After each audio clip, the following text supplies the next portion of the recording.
This is Do It for a Living, your source for inside information on the future of automotive performance. When I tell you I slept in my truck, well, I slept in my truck for a reason. I made some mistakes, and I owed people money. I started this company, and I owed 3 people money. And I slept in my truck until those 3 people were paid, so I could look them in the eye when I see them again. My advice to anybody, and it's really advice I give myself, be who you are. If you're going to be a cutthroat, sadistic, run them through, clobber them to death, it's all about the money and I don't care, then be that person. But don't represent yourself as somebody else.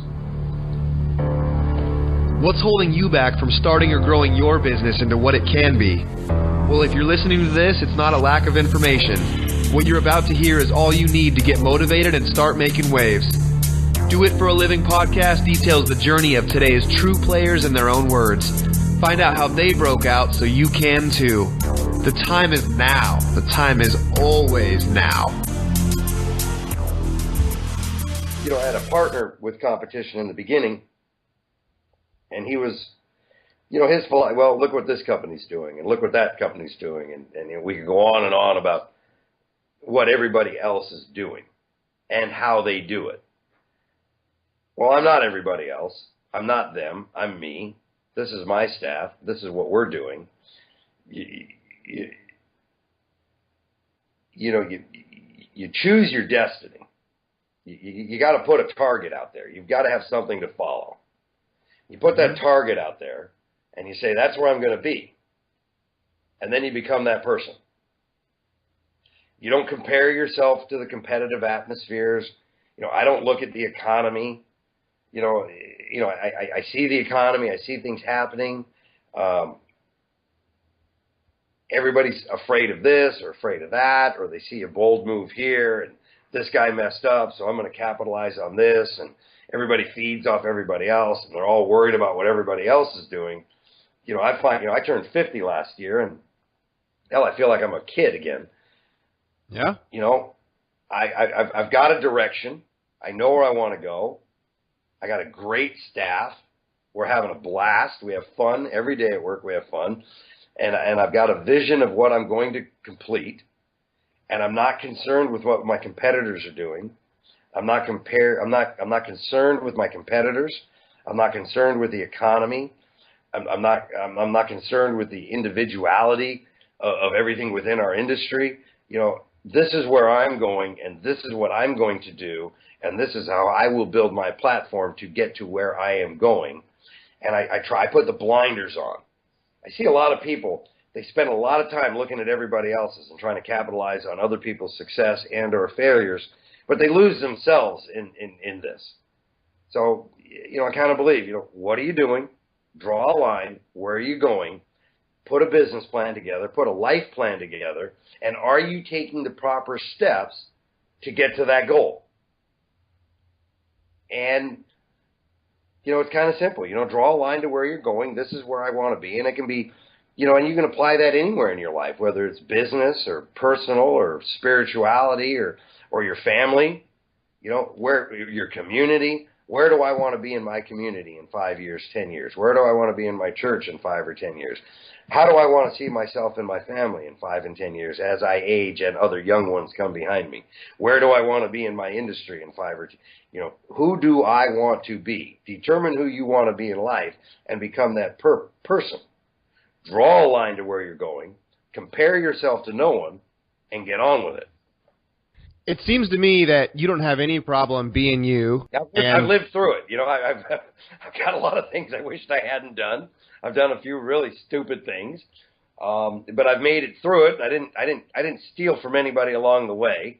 I don't have to look over my shoulder. Some people like me. You know, I'm one of those guys. They, you know, immediately you like me or hate me, but I don't have to look over my shoulder. And I'm going where I'm going, and I don't have to explain myself to anybody. So I'm a blessed guy in those regards. Talk to me about a specific situation that you did that was stupid, or that you, and then let me ask you this. I'm leading into what is the worst experience that you've had in business, and then would you do that differently? Or was that part of building up where you are now and who you are? At 50, it was interesting. We had the SEMA party, big birthday party, blah, blah, blah. And all right, you've been in this industry. I consider myself one of the grandfathers to this industry because I've been involved from day one, and I contributed and I gave of myself. There was a lot of people way back in the day. They didn't have a pot to piss in, a window to throw it out of, and I was making good money, and I put my money into this industry. I believed in this industry, and I believed in people. Right. At 50 years old, you kind of take stock. It's kind of like the halfway point. You have to kind of look at yourself and, all right, what have you done? What's good? What's bad? And where are you going? I mean, this is, I'm moving into the trimester of my life. What I do in the next couple of years is going to determine how I live or die in the next 20 or 30. Right.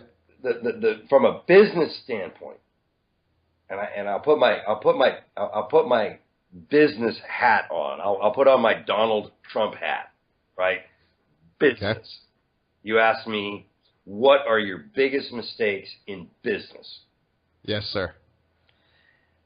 And it's a hard answer, and I'll be honest about the answer, but the answer really runs contradictory to who I am, but I'll give you an honest answer with my biggest failures. My biggest failures in business have been my assembly of my relationships. Because it's a double, the relationships are a double-bladed sword. They'll save you, and they'll run you through. Okay. Explain. Help us to understand what that means. And I can't give the answer to this. It's just what I've learned. The partnership, when I started Competition Clutch, I had a relationship with a guy for 10 or 15 years prior to forming this company. Okay. He made a business investment. Period. End of story. I thought I was in bed with a friend. It was business. And when I came to the reality of it, and I bought him out at a very large sum, it was a wake-up call. You've heard the expression, fair weather friends. We've all got a few bucks in our pocket. We're walking down the beach, and everything's lovely. Great. We're buddies. We're mates. Yeah. Now let's talk about business. And if I throw $1 on the table, I'll fucking kill you for it. Because it's business. My mistakes have been with suppliers where I thought I had a relationship. And I'm not changing my ways. I'm going to maintain, number one is relationship. But relationships, when you feel you have that relationship with your supplier and your relationship with that client or your relationship with that partner, don't ever forget it's business. And I've learned that lesson a few times. So we've seen it in the movies, right? It ain't personal. It's business. My failures in life are because I'm personal. I won't. Because you trust people. I won't take and I won't hurt. Mm-hmm. And that's rough. And when you think you're doing business with people on the same level, don't ever forget it's business. Biggest mistakes I've made in life, financially, in business, is the assumption of a personal relationship and forgetting about the business. And when it came time to make a business decision, frequently I'll put the relationship in front of the business. And that's wrong. And I'm not saying I won't do it again. But when I say, you put the Donald Trump hat on, it's $1 billion for you, $1 billion for me. Your kids mean nothing to me. I want the money. They're going to do what's right for the business. I struggle with personality.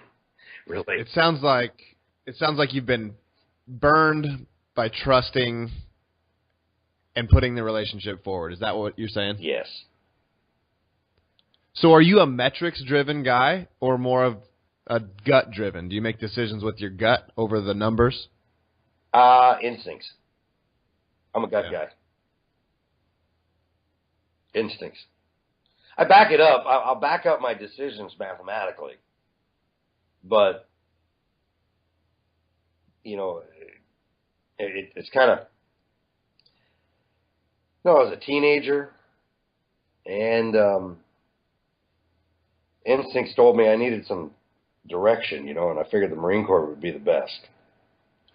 My gut told me to go to work for this company in Southern California. My gut told me to sell out to the big guy. My gut told me what to do, and I transformed his company. I mean, I went to work for him for 5 years. We went into new products. He didn't understand the market. He was disconnected from his customers. He needed somebody that was young and likable that would work, and the instincts is we need to be doing this, we need to be doing that. We added different product lines to our product offering in a very competitive atmosphere in Los Angeles, and we grew. When I told you early, I got into the hydraulics company. It was one of my suppliers, and I'd saved up some money, and I became partners with him. And it was, I knew that power steering was going to become big on trucks, and then rebuilding those parts would become very critical. And the economy was right for rebuilding parts, and it just instinctually, And then when I left that.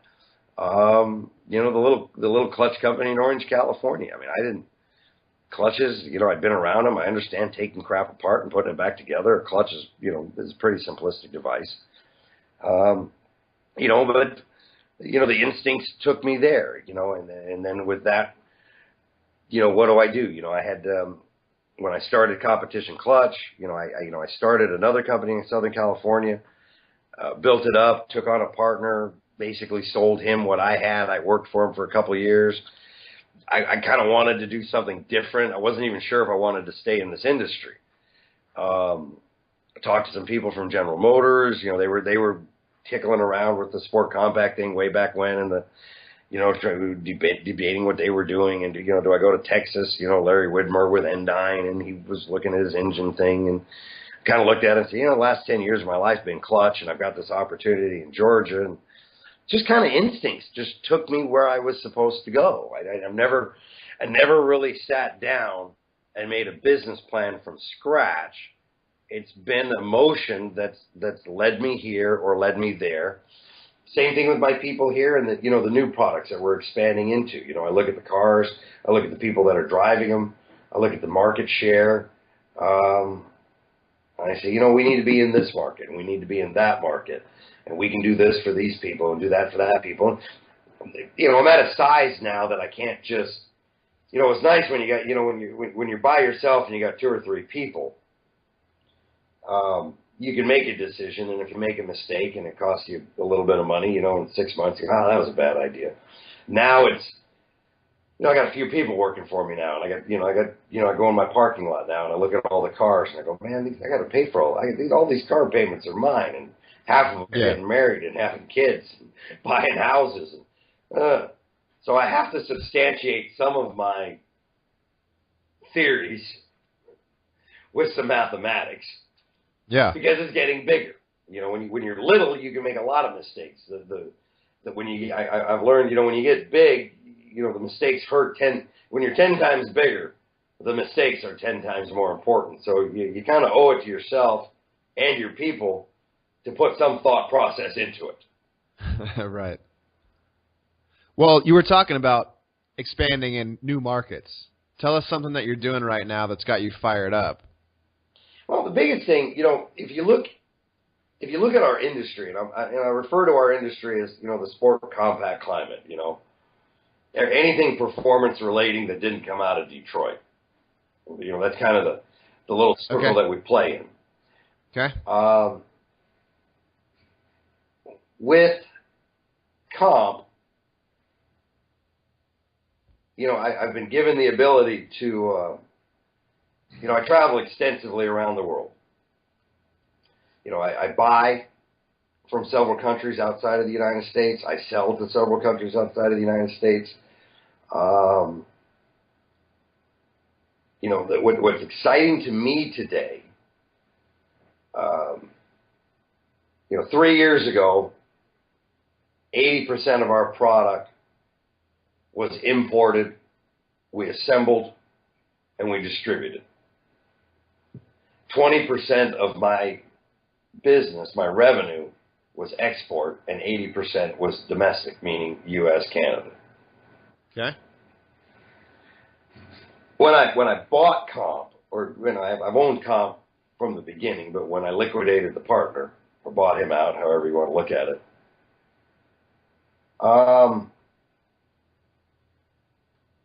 I said, I talked to you earlier, draw a line to where you're going and compare yourself to no one.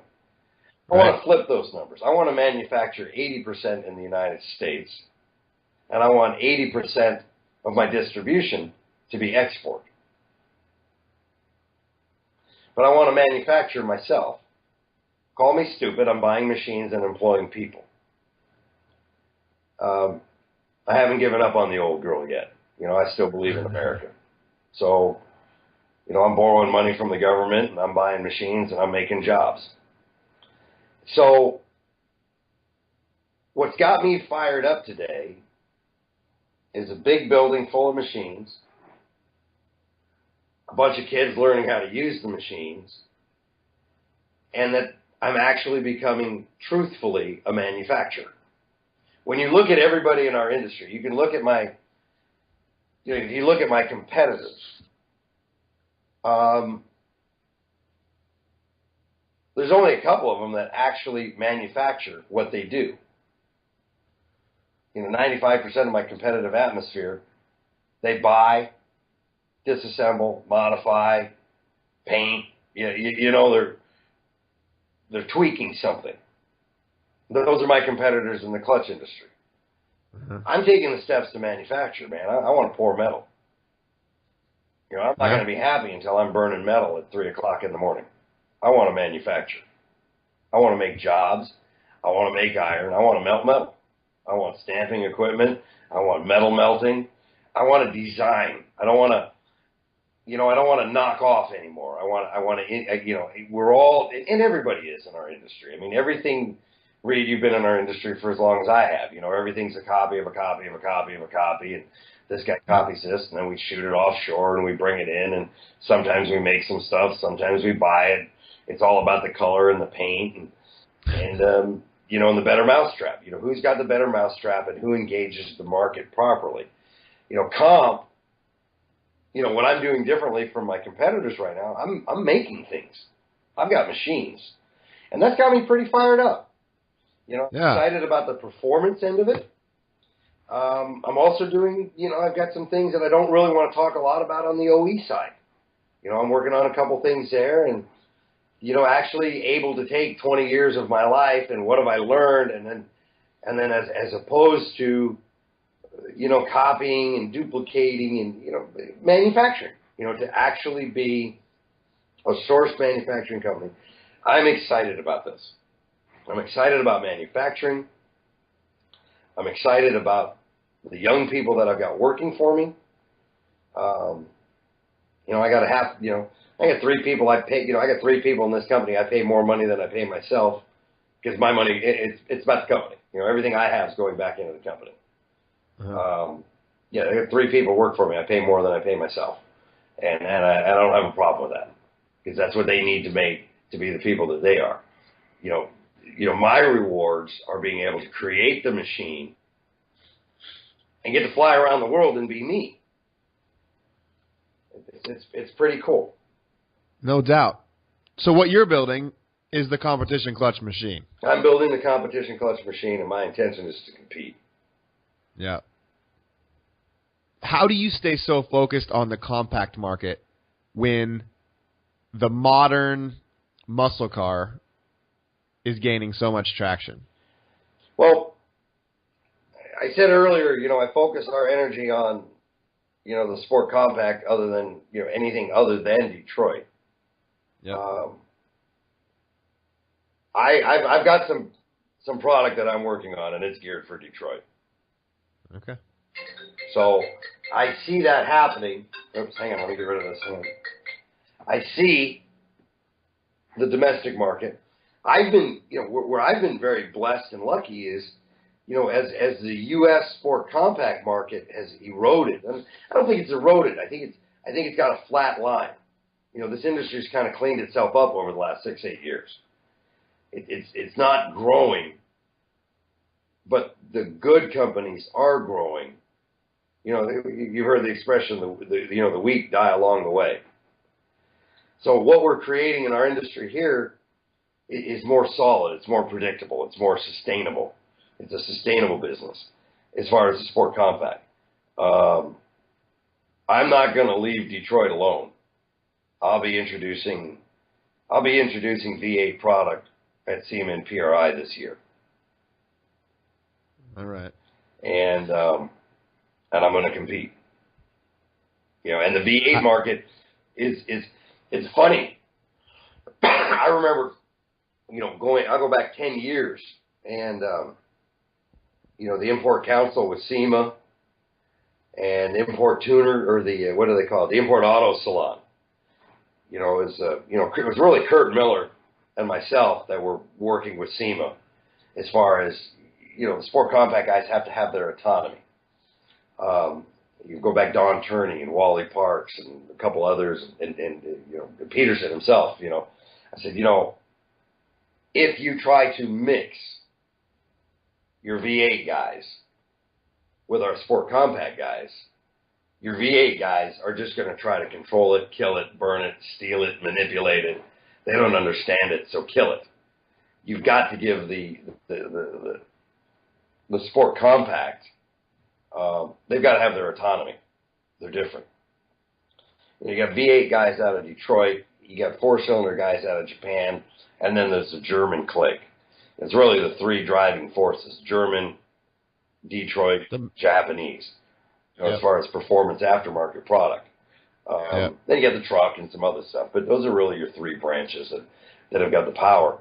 Do you think that Competition Clutch can have a brand that is known for those two things, or are those two things, like, do the import guys hate the domestic guys and the domestic guys hate the import guys, and you couldn't have a brand in the middle that was like the place for both? What's funny is, when I started Competition Clutch and I designed the logo,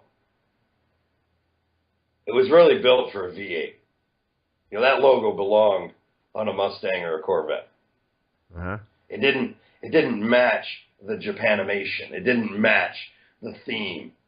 But it was a logo, and it was actually, in the beginning, my intention was to forget about the Japanese, start over again and resurrect myself in the domestic market. But all my relationships were in the Japanese. I couldn't break through. And I didn't have the money to buy that market. You have to create it, or you got to buy it. You're not getting off without writing a check to somebody.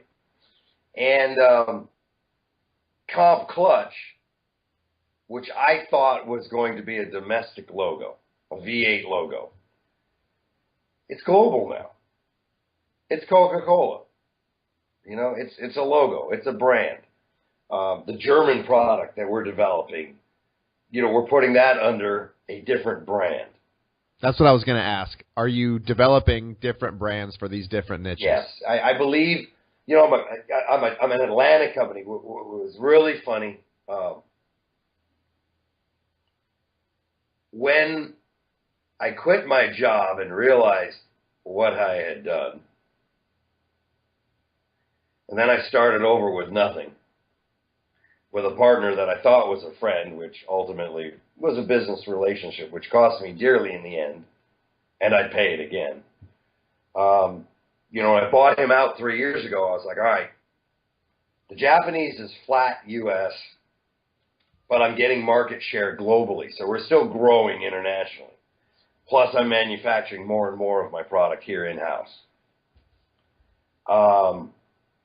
You got German and you got domestic. Well, the German is bigger than the Japanese, and the German's bigger than the V8. When I bought my partner out, it's funny because I'm an Atlanta company, and I got lucky. I was going overseas, and I got lucky. The flight was overbooked, and I had enough miles, and I got upgraded to, I got to turn left when I got on the plane. Okay. Which is, it's a lot nicer than turning right on a 15-hour flight. And as it turns out, I ended up spending, 14 hours with a vice president of a reasonably good-sized company. I don't know if you ever heard of Coca-Cola? Another Atlanta-based company. Okay. He was the vice president of global sales and marketing, Coca-Cola. He's like three or four chairs down from the top, Yeah. And we had nothing to talk about but me for 14 hours. And so brands. Go to Quick Trip.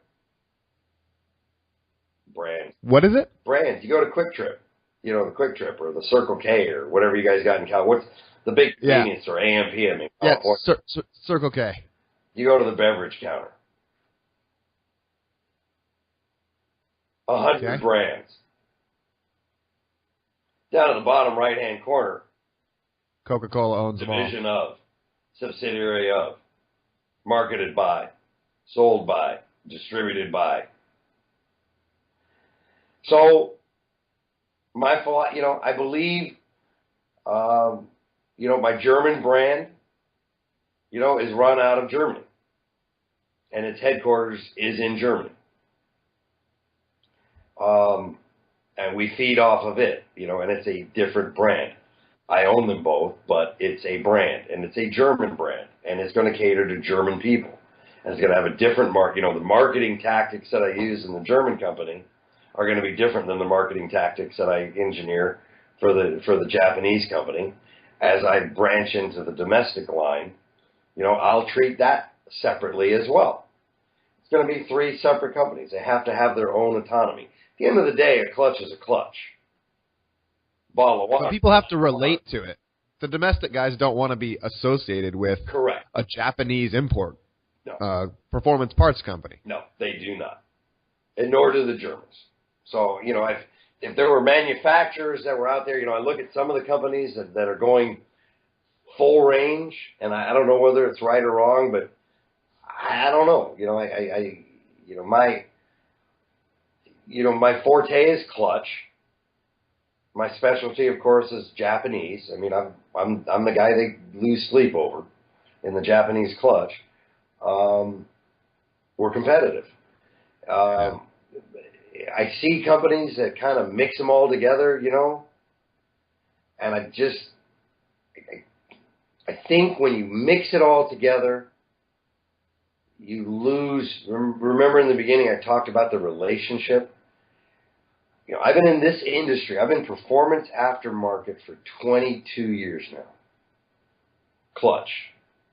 I played with different things. I got into, I've had little sidelines. I got into this and I got into that. And I played with suspension. I played with axles. I played with gears. I played with transmissions. Played around with turbos a bit.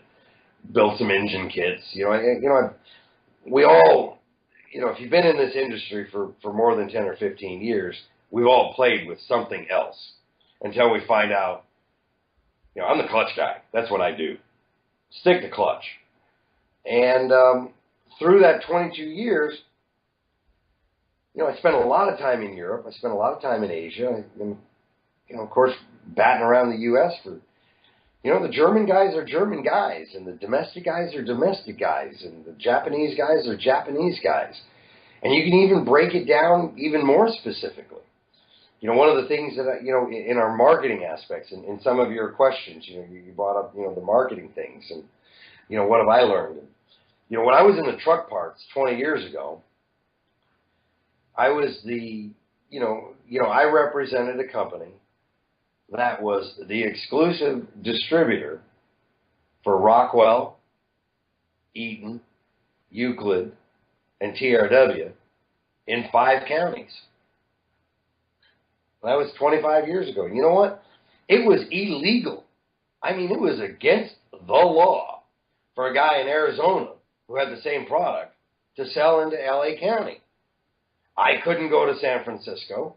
I couldn't go to Dallas. I couldn't go to Phoenix. But you know what? They couldn't play with me in Los Angeles County because I maintained my volume. I maintained my dollars, and I grew every year we grew. There was a territorial distribution contract. So how's that different than how it works today? Here's what I learned. I didn't have an email address until about 8 years ago. And then I hired somebody to answer them for me. And the same person that I hired said, we really need to get a website.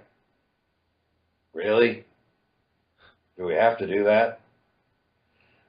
When you get a website, you throw yourself into public controversy. And I used to laugh at people who would spend their morning in a retaliatory, their whole morning was retaliatory about the internet says this. I go, I don't want anything to do with it. I'm old school. Well, the internet's not a fad. And I didn't understand it.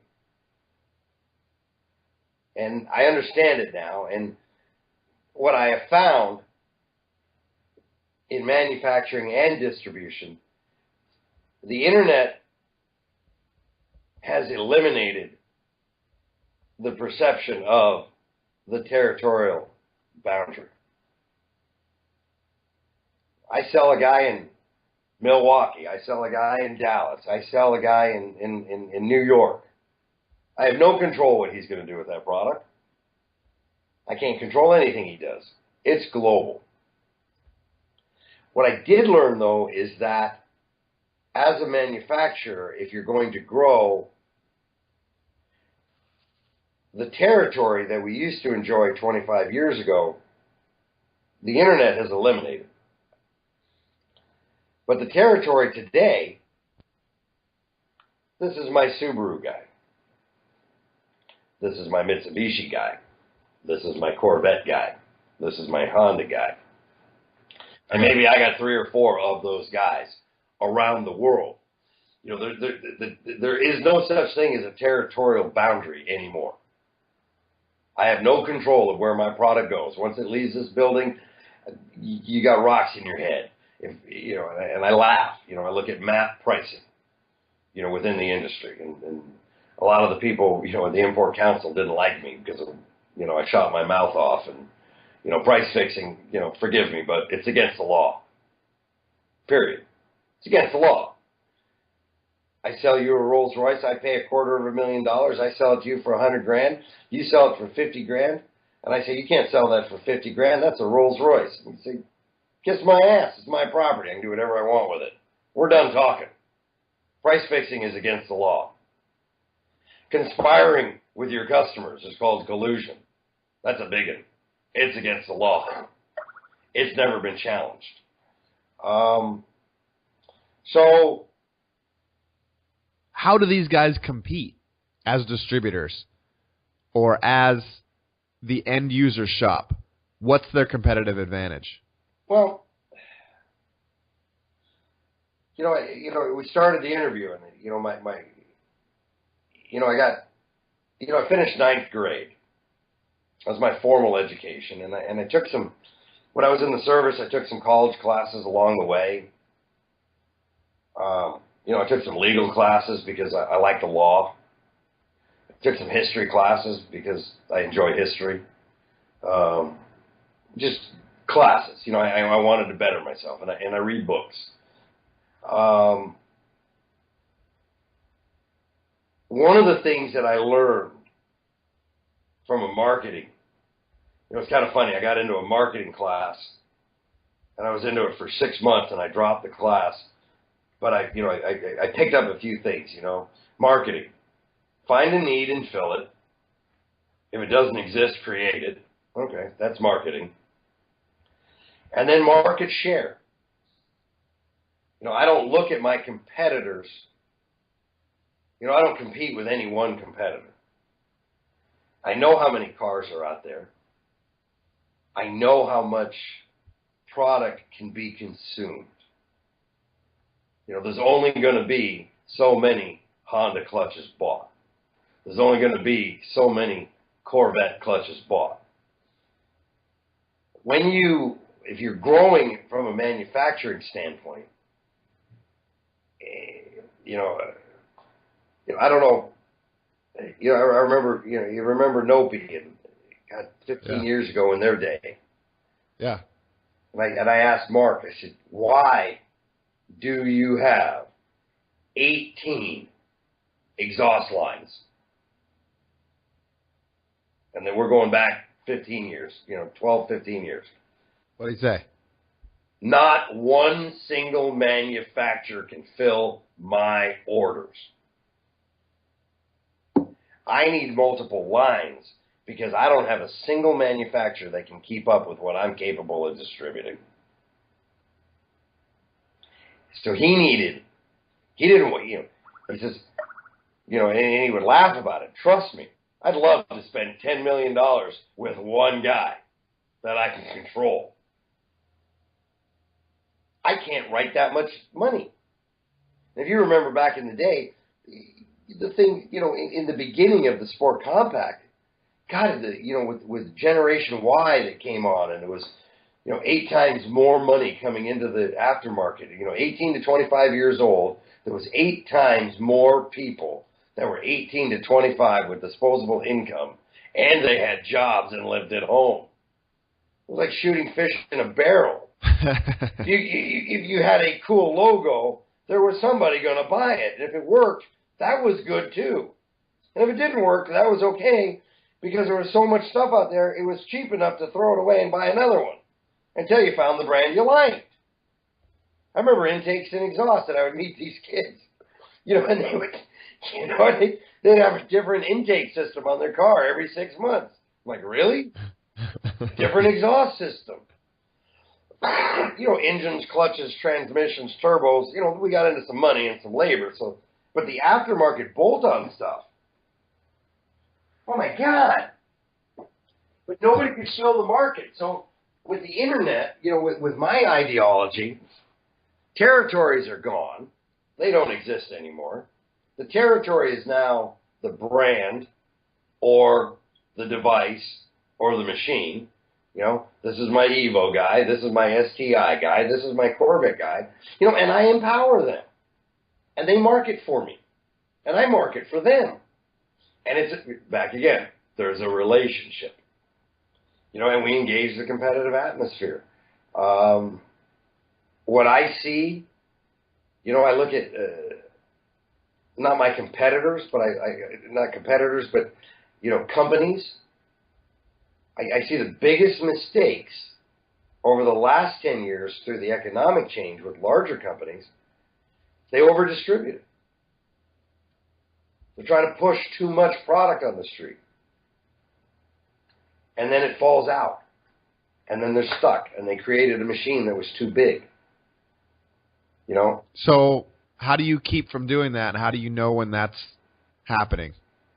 Well, Like what's the fix to not over-distributing? Again, it comes back to relationship. You have to understand the market.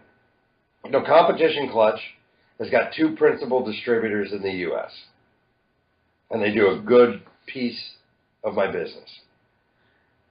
Outside of those is 40 or 50, what I call, tuners. They're specialized people.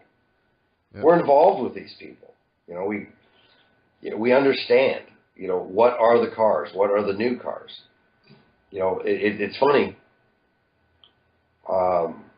10 years ago, 85% of my business was Honda. And I was going after Mustangs. Today, 15% of my business is Honda. The market's changed. Now, the Honda market's still a very good market. Just other markets have grown around it. Yeah. I get, I get my information from direct interface with the tuning industry globally. And I'm not focused on the U.S. The U.S. is still a good part of our business, but, we're an international company now, and we understand. I mean, we go to the events, I sponsored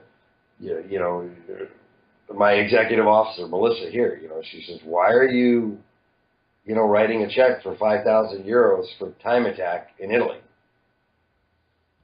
And everybody looked at me like I had rocks in my head. I said, well, I want to go to Italy. I haven't spent enough time in Italy. I got a girlfriend in my life right now. She's my age, and we both want to spend some time in Italy. And she's like, why does that justify a Time Attack?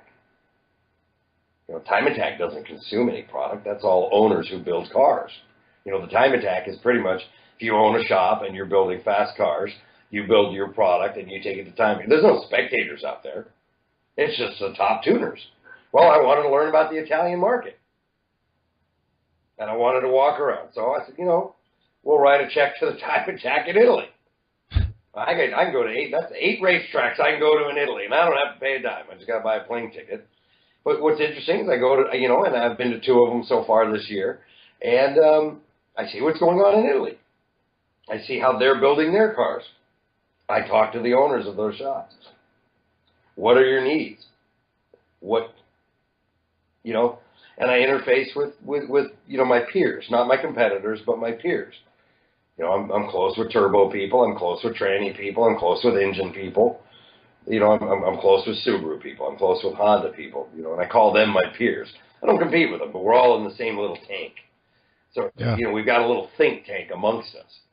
And, people call me, so what do you think about Italy? That's right. I can tell you how much is Fiat, and I can tell you how much is Honda, and I can tell you how much is Subaru. I can tell you which cars they're building, which cars they're not, what engines they're working on, what engines they're not. So I get out there. Yeah, so you're all over the world. You said that previously. How many days a year are you spending traveling? I've got it now. I have no idea where this interview is going and who's going to see it. So, a couple of people have said, well, you don't really know what you're doing, so be careful of what you share. And I said, I haven't been careful. I've never been careful in my life. This is who I am, and this is where I'm going. I've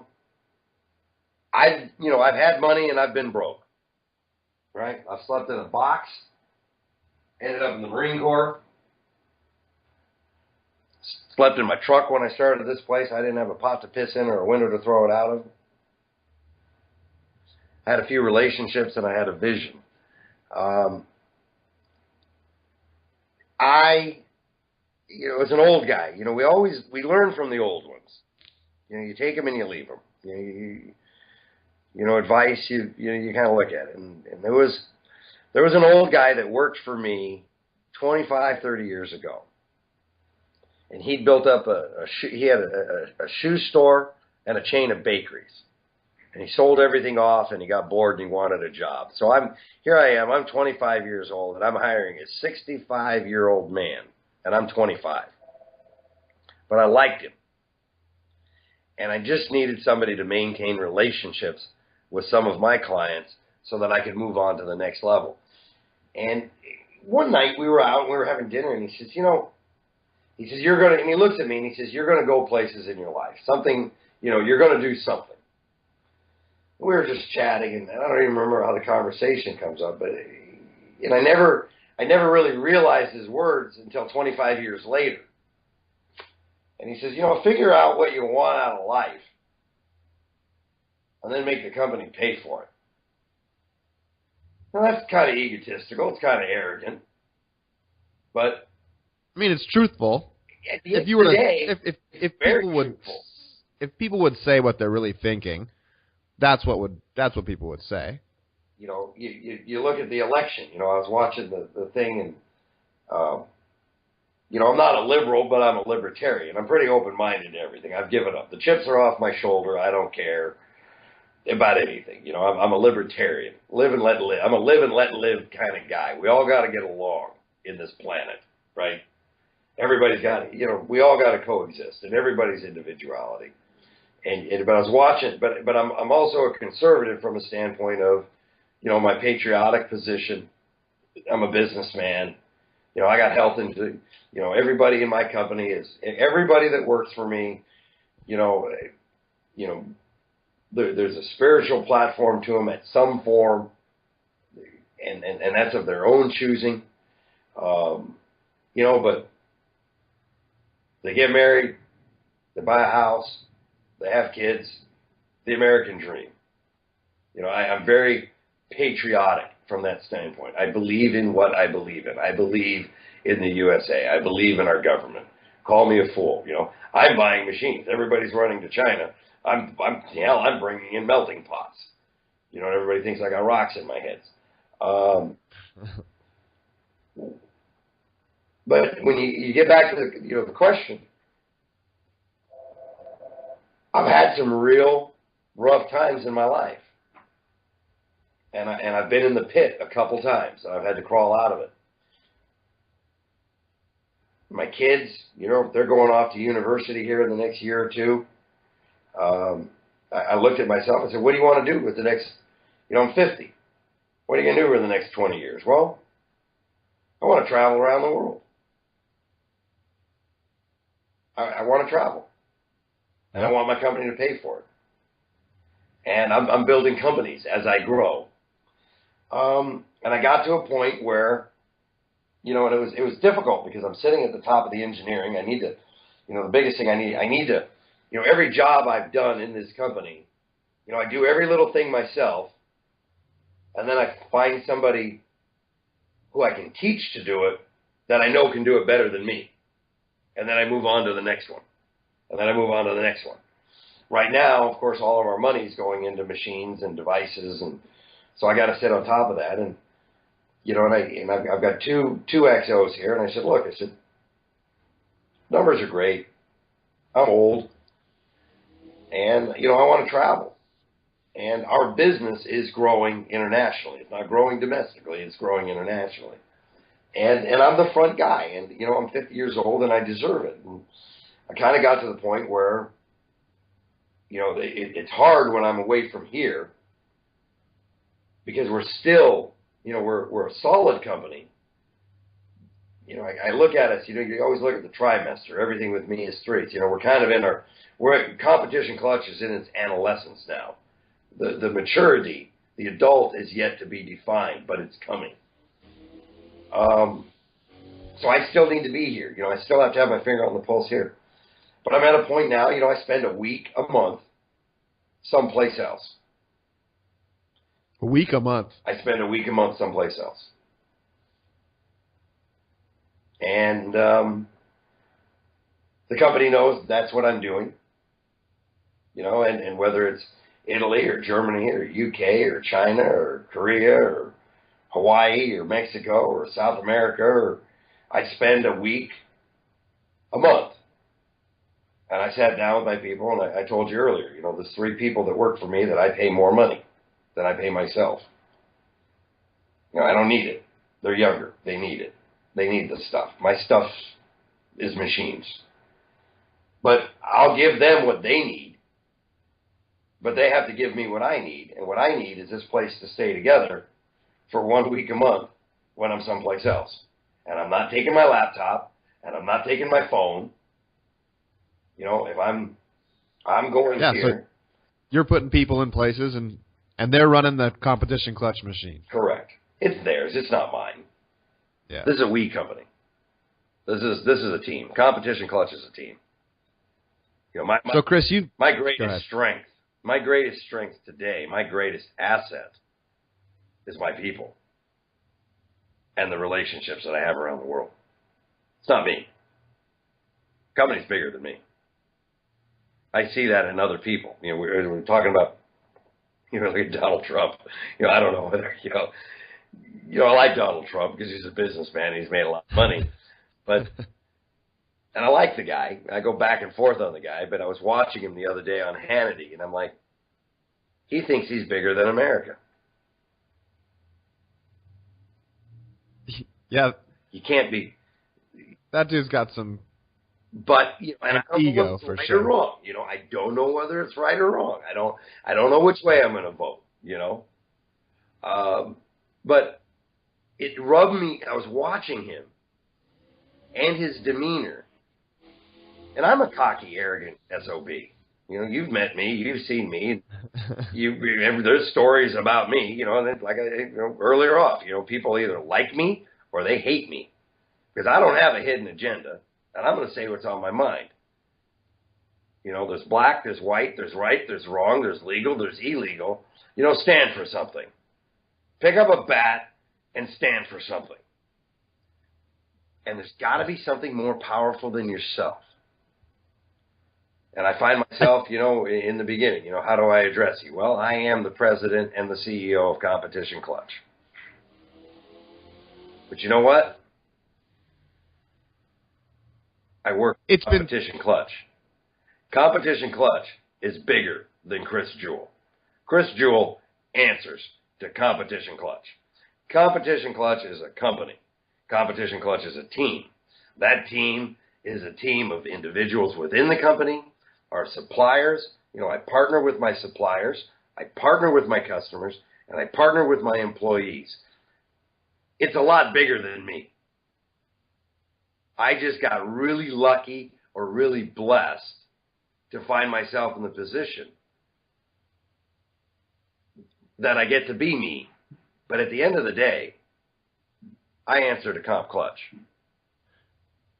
It's been told to me that you're the guy that's got big brass balls and is willing to put all his chips in and go all in. I'm an all-in guy.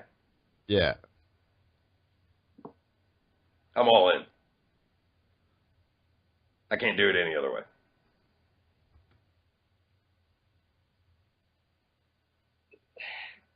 Talk about the single worst experience that you've had in business. Put your business hat on. And your worst experience. And it lasted for a couple of years. The worst experience. And I can't say I won't repeat it. The worst experience that I had was the realization that my partner was not my friend. And when I bought him out, he didn't do anything dirty. He didn't do anything wrong. And it was right for me to buy him out. But when all the contracts and everything hit the table, and I went through with it, a light bulb went off in my mind. He's not my friend. I've known him for 20 years. We've been partners for 10. Made a ton of money. Cost me a ton of money to get rid of him. But it was that eye-opener. That eye-opener. Business. It wasn't about building the dream. I'm about building the dream. I'm about building the corporation. I'm about building the team. I'm a share guy. We all grow together. You know, you look at Bill Gates. Why is Bill Gates Bill Gates? He's created more millionaires than anybody else on the planet. He gets to be Bill. Right? You know, the Amway philosophy, you know. It's a team. The single worst experience in business that I've experienced is the realization that it's all about the money. And it's business.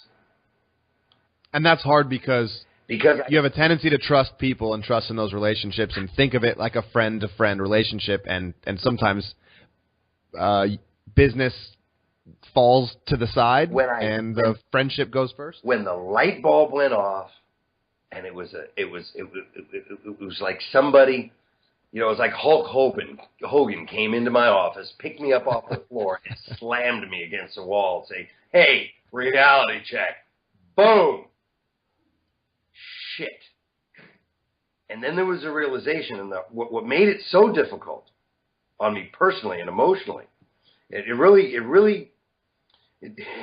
screwed me up emotionally for a while, because I looked back over 20 years.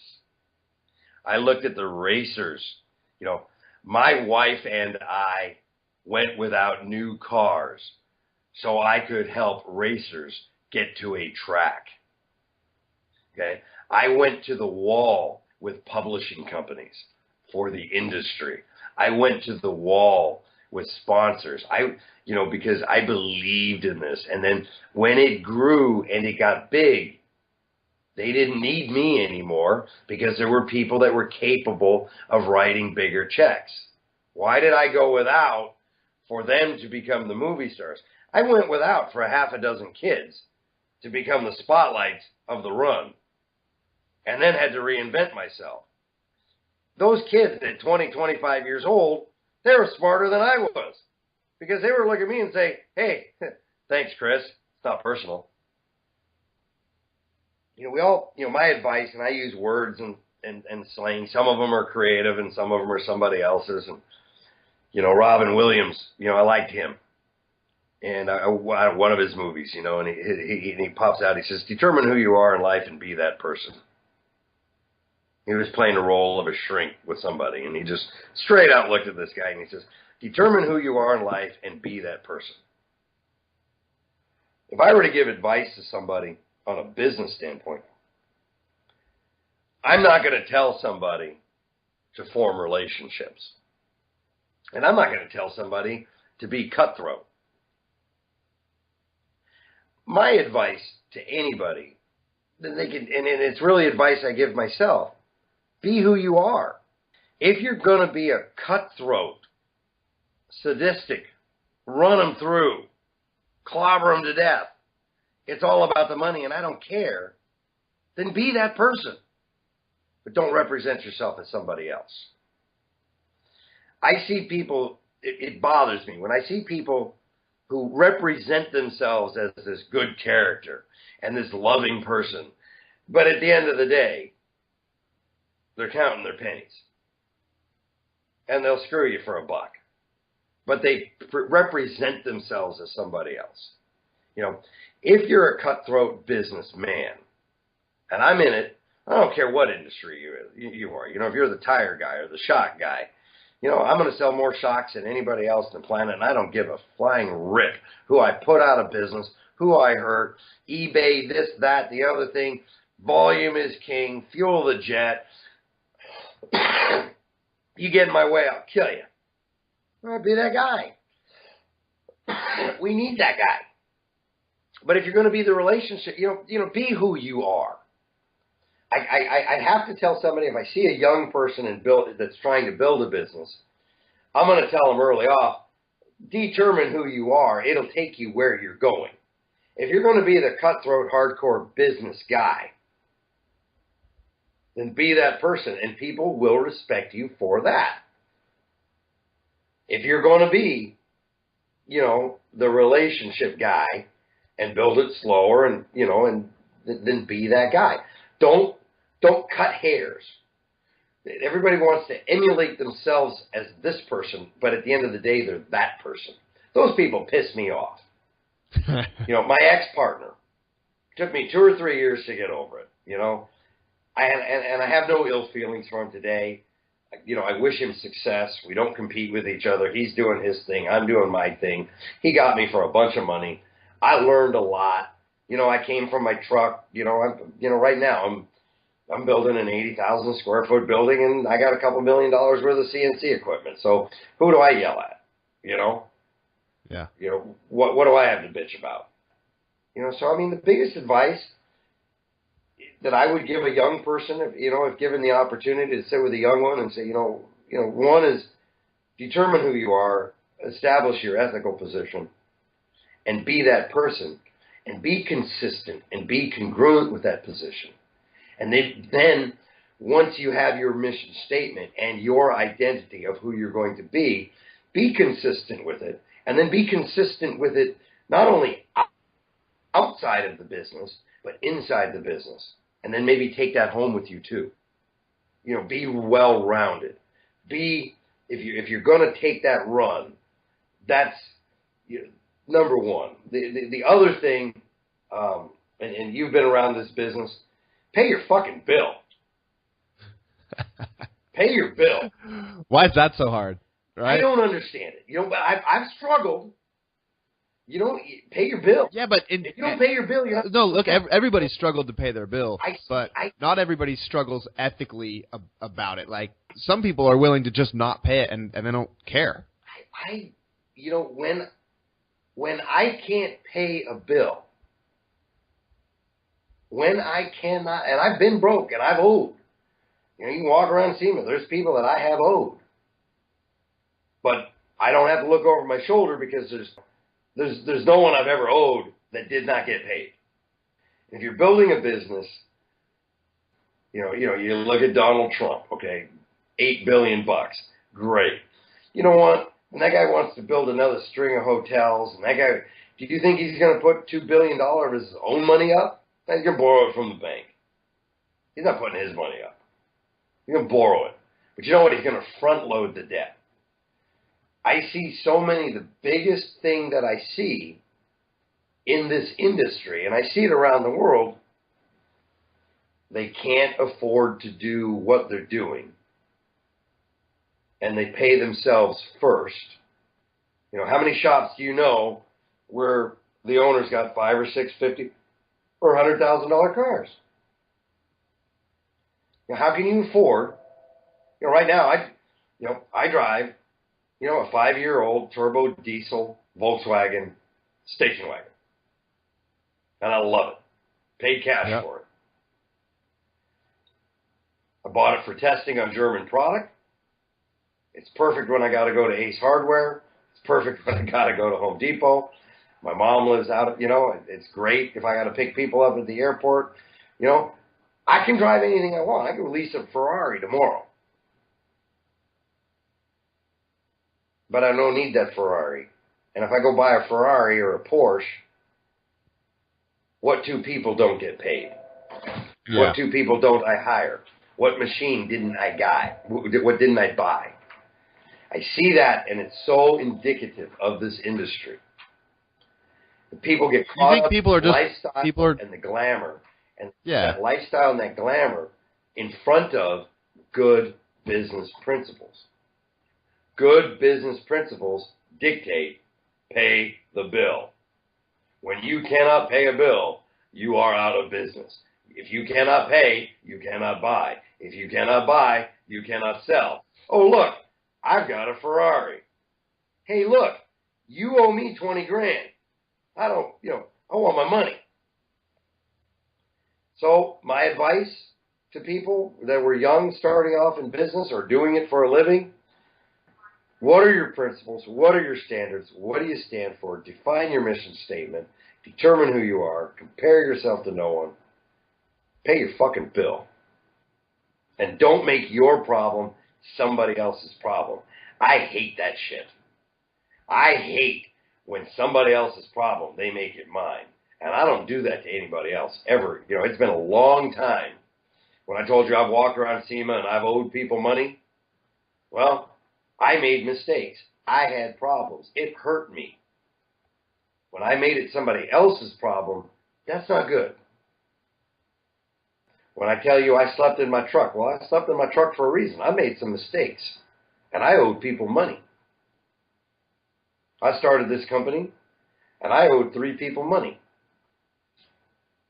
And I slept in my truck until those 3 people were paid, so I could look them in the eye when I see them again. You can't fake it. Yeah. My employees come to my house. I've got a beautiful home. I can drive a nicer car, but I love my little wagon. I got a little $15,000 station wagon. I love it. Yeah. Carries my skinny ass from point A to point B. I don't need a Ferrari. We're solid. My people are solid. With my staff. I watch them when they're going to go buy a car. I get ridiculed by some of my executives. Why are you spending time? You shouldn't be talking to those people. And I say, I'm going to talk to him because he's about to go buy something he can't afford. And he needs to wait a year. And then he can buy it. And I do. I spend time with the young ones. I see so many people riddled with debt. Riddled with debt. It makes me wonder, what makes people think that they can afford? Like, what's the new definition of I can afford that? Does that just mean I can make a minimum monthly payment? I see it, but then those monthly payments turn into, how many people do you know that all their minimum monthly payments, they're paying the interest on it, and it's their whole check now? For sure. And I've done it. I mean, they never get ahead of it. That's the problem. What is your Achilles heel? I fucking care about people. My principles and my virtues will lead to my surmise, I'm certain. I care.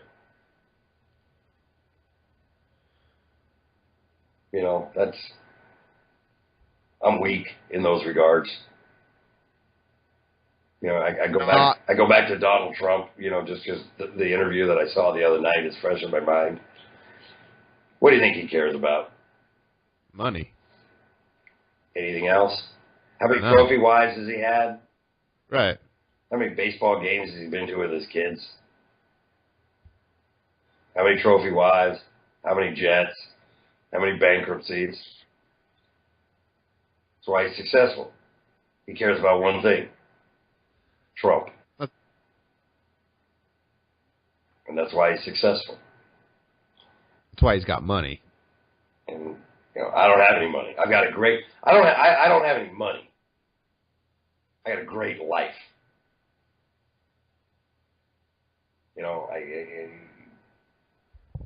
My people, most of the people here are buying a house and they're all driving nice cars. When I pull into my parking lot and I look at all the cars and I look at the machines and I look at everybody smiling and everybody's got a 401k and everybody's got health benefits and everybody's got a nice car to drive and everybody's driving a nice wives, nice whatever, and I care about that. It means something to me, and it's a dangerous place to be as a business owner in today's market. Because I know people that could drive into my driveway and say, you know what? I can make $1 million a year tomorrow. Get rid of those 7 people. And this business will just go on. I can't make that decision. I'm incapable. I'm incapable of that decision. Others aren't. Something happened and Competition Clutch got in trouble, I'd be back in my truck before I'd let an employee go. I'll go to nothing before I take anybody else that I've been, look at it. I look at owners, and there's 2 different types of owners, and there's the owner that sits at the top and says, I did this, I'm the creator, I'm entitled. And they keep that isolation. And then there's a few people like me that say, I've been blessed with the opportunity that I've been given to be in this trusted position to care for these people.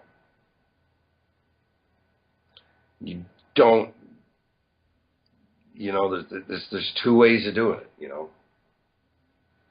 The Achilles heel is the concern. You look at General Motors, Chrysler, and Ford.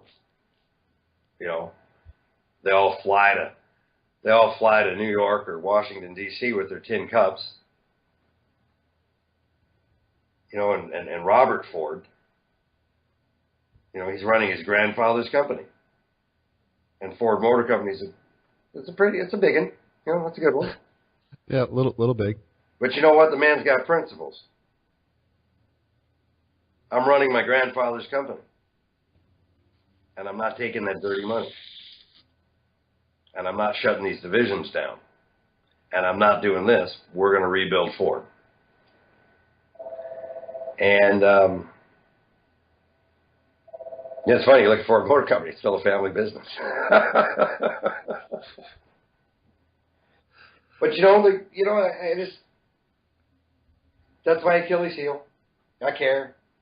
Yeah. I'll put my staff, I'll go without for an employee. I'll go without for a supplier. I won't, I'm going to do what's right.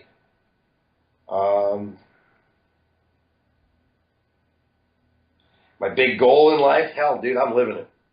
I get 1 week a month to myself, and I get to go anywhere I want in the world. That's not too shabby, my friend. And well, I'm still sitting in the back of the jet. You know, maybe one day. You know, I get. And, you know, Melissa. You know, she joined me 10 years ago, and you know that was her big thing. And you know, and she says, "All right." You said, "All right." So you're making this position that you're going to build our company internationally, and 50% of your international is going to be business, and 50% of it's going to be fun. And I said, "Well, my business is fun. You know, all of my friends and my personal relationships." You know, it's funny, I don't have any real personal relationships here in Atlanta. You know, but I got friends all over the world. You know, I got a dozen guys that I call my mates, and, you know, we chat here and there, and our values are the same. And, you know, one of them's in Australia, one of them's in Germany, one of them's in the UK, one of them's in Shanghai, you know, a buddy of mine in Hong Kong. You know, you know, my friends or my peers that are personal, you know, my personal relationships have come as a result of the business that I've created, or that, you know, we have created. And, man, I'm living it. You know, I'm living the goal. Yeah. So, I don't know. That's the story. That's the story of Chris. Doing it for a living. Doing it for a living. Chris, really, I want to say thank you for taking some time and telling us the story, offering your advice and your input. You know, we're all ears. Thanks for listening to Do It for a Living. You can find out more about this guest, this show, and even details about what we just talked about at our website, doitforaliving.net. Check out the Facebook page at facebook.com/doitforaliving and tell us who you want to hear from. And most importantly, subscribe to the podcast. Click subscribe. Do it now. Seriously. I'll wait while you grab your phone. Open up the podcast app. Tap the subscribe button. When you subscribe, you help us gain momentum and attract more high-level guests. Thanks for listening, and good luck.